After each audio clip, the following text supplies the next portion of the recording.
to Borderless Translations. I'm here with Julian, and this is Bonjour Tokyo, and we're going to have an interview and see what's this place about.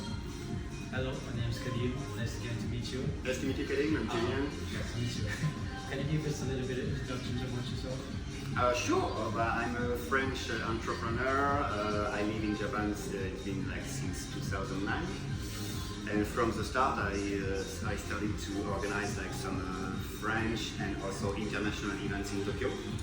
But it became obvious I needed a place to organize all the events I want anytime I want. So I opened the Bonjour Tokyo bar in 2018 now, and it's been more than 5 years that I run this place. Been you to move to Japan? Usually that was for a woman, that was my wife.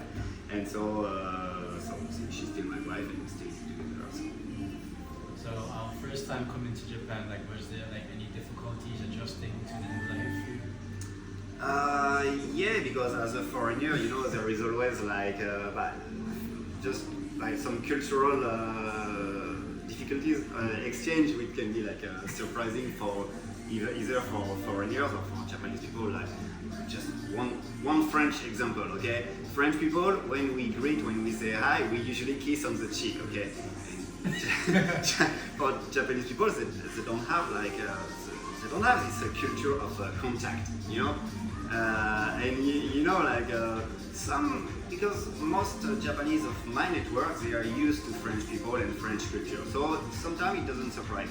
But when this is the first time for Japanese people to, especially girls, and you can say, hey, nice to meet you, and she's in Matrix, the movie, when she does stuff like this, and she's and you're where,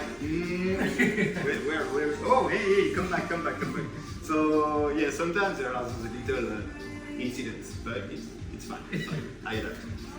What motivated you to open a French bar in Japan? But because I have a French network, it's been since 2009 that I run Bonjour Tokyo, my association. Okay, I organize plenty of events. There were some French events, there were dating events, networking events as well, and also most popular Christmas events.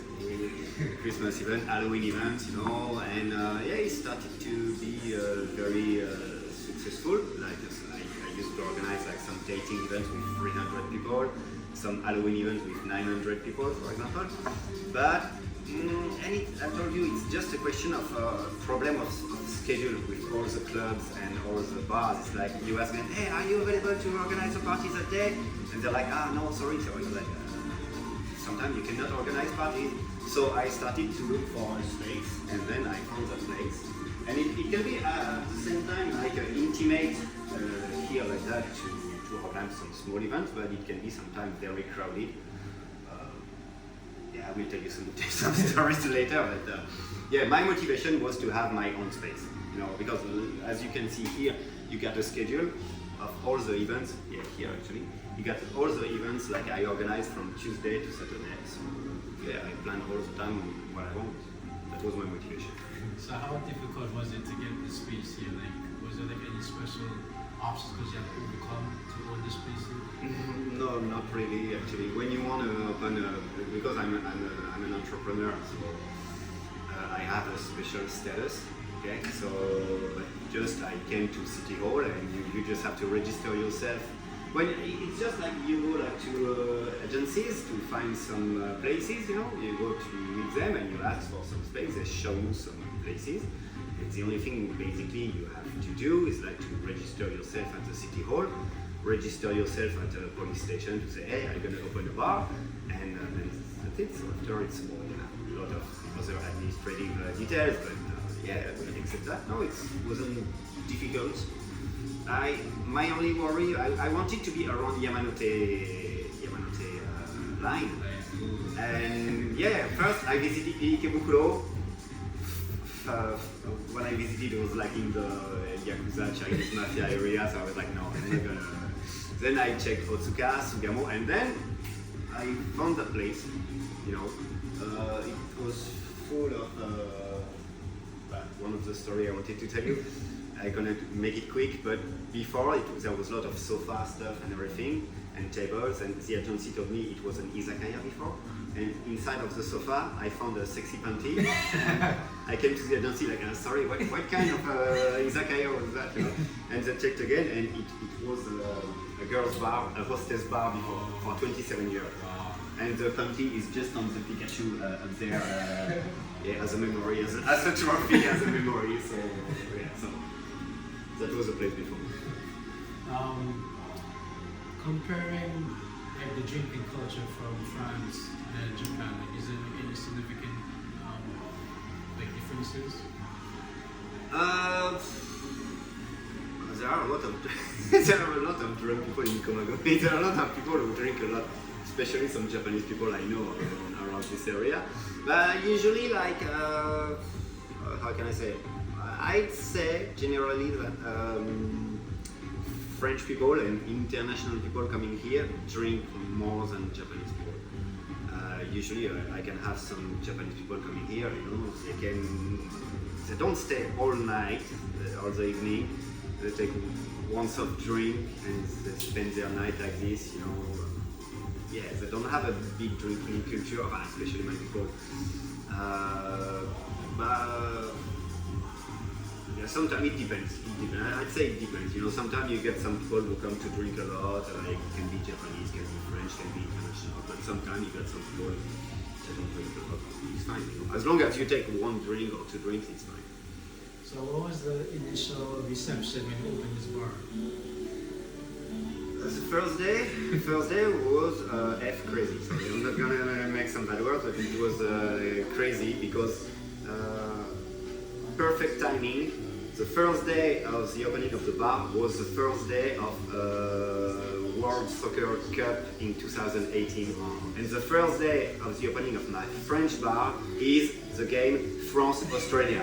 you cannot make better timing, you know. It's on the day I open my bar, I play the game France-Australia. So you have like 100 people here, 50 people in the stairs, and the street was crowded.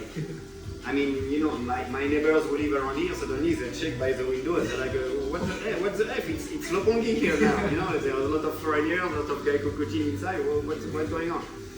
And yeah, now there is an international place here, and so that was a very good day, and we finished like at 5 a.m. after 5 hours of karaoke here, because I can play karaoke as well, so no, it was a very good opening day. So. 1 month after, you know, there was the final, because at the time, like, France was a champion. 100, yeah, that was my first bad time at the bar, because there was like 130 people in here. I had only one aircon. I couldn't serve beer anymore because it was too hot. Only foam was coming outside. All people were sweating. You had like sweat all over the floor. Some people came outside to watch the game on their phone. I don't blame them, there's no problem. But police, when they did their routine checkup in the street, they saw so many like Gaikokutin, so they were like, where is the nest? You know, where is the nest? And they found here, they opened the door, they saw the mess, they told me to come outside. After 2 minutes, I passed 3 people, and they told me, after the game, close the bar. And you know, it's like 10 minutes to be like, we are about to be world champion, you know? And then I announced to people, sorry guys, after the game you have to get out, and you know, surprise. But people understood, okay, we still celebrated, and after I was up the stairs like, okay, thank you for coming, but please shut the F outside, okay, thank you so much. And people were very nice, because I heard outside, around the station, you know, I heard like, we are champions, we are like, and then we could clean the floor of all the sweat on the good first night. Do you have a special drink? But usually my menu is very simple, but sometimes I let my Japanese and French staff sometimes, you know, they are behind the counters and they try, okay, let's mix this with that, and you know, and after they, hey, we found a cocktail, you know, and I let them do, you know, and I got some cocktails which got the name of my staff. You know, like one of my staff is her name is Yumiko, so there is Yumi Cocktail. Yumi Cocktail. So yeah, this kind of stuff, but it's always changing and improving. You know, but basically it's very easy because you got one alcohol, and all the stuff you can mix with. Like can be a soda, can be tonic, can be a cola, can be anything. But usually I adapt. Like if people want something special, I can adapt. Regarding bartending experience, like, can you tell me a little bit more about how you became to be a bartender here? Just on the first day of opening, you know, because usually when I organize events before, I had nothing to do with the service, you know, with the drinks and anything, and I started to learn from day one. That's it. So because I could learn from friends who own bars in Tokyo, so I could check on them, I could ask them. There was also some bars where I've been like a bartender for a night, you know, so that was very fun. Making some mistakes, spilling beer everywhere. Oh, sorry for the drinks. Yeah. It was like this, you learn little by little. You know, I'm not a professional bartender. Okay, I'm not going to do some stuff like flipping the bottles in the air. No. To me, it has to be simple. Okay, but at least, yeah, you even for the customers, don't spend an hour to check the menu because it's very simple. So what's next for you, or what's next for Bonjour Tokyo? Wow. But first, we're gonna finish to complete like all the drawings on the walls, because like I told you before, like from day one, I wanted people to draw on the walls, and it's been actually, if you came like few months before, now what you see right now was completely different, because for the 5-year anniversary, I decided, okay, we do something very symbolic. I'm gonna paint the walls back in white, okay. So I took pictures of all the drawings before, you know, and then we started to paint, and suddenly I had the thing to have a new bar, you know, and I'm like, wow, it's a new place in here. And now you can see like the mini drawings, especially one of my friends who's a mangaka. He drew this Dragon Ball scene, like Goku and Vegeta playing beer pong. So, but also, something I want to complete, yeah, because French bar, but also international bar. Because on the ceiling, this is something you didn't see yet, but on the ceiling you can see international flags. Yeah. It's from all the international people who came at the bar. And you know, when we start to discuss and everything, they tell me their nationality, and I'm like, oh, I don't have your flag, please, can you draw it on the ceiling? And so far, I have like 55 international flags. In this area, you have like what? Kosovo, Mongolia, Lithuania, Spain, USA, Philippines, Poland, Hawaii. So you have to check. You can see all the flags on the ceiling. So I want to complete, like to have like someday, hopefully, all the flags of all countries in the world. I doubt we can do that someday, but yeah. What else I want to do? You know, I want still like, but you'll see tonight, by the way, because I organize this to welcome like some artists, international artists. And actually tonight I have a young Frenchman who want to become a mangaka. Okay. And so he's gonna bring a lot of pictures, and he's gonna put that on the walls. So people will come to his exhibition tonight. So yeah, I'm welcoming sometime artists like that. I want to have my walls complete, and I want also the business to come back like it was before COVID. Yeah, because 2018, 2019 was so much two crazy years from the start. I was already thinking to change, you know, to go somewhere else, to find bigger. But then after, it was 3 years of hard time because COVID, you know, you don't have tourists, students, working holiday visa people.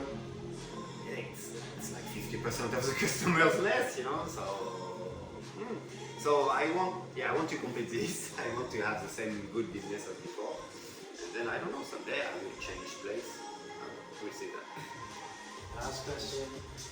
What's your favorite Dragon Ball Z character? Vegeta. Yeah, you can see it. Raptors. this figure you cannot find it in Japan because it's a brand called Tsume, and they are a piece of collection. For example, that one you have only 3,000 in the world. And actually, I ordered it to I bought it from a guy in Paris, and I made it deliver me here, and then I installed that here. Also, yeah, something I want to complete is like I want to have more space to install more figures because now I don't have any more space for my Dragon Ball figures. So, but I can make some space. That's what I can complete. Alright, thank you so much. My pleasure. Hello, thank you again for joining us here. We'll see you again the next time at Borderless Translations. Bye. See you guys.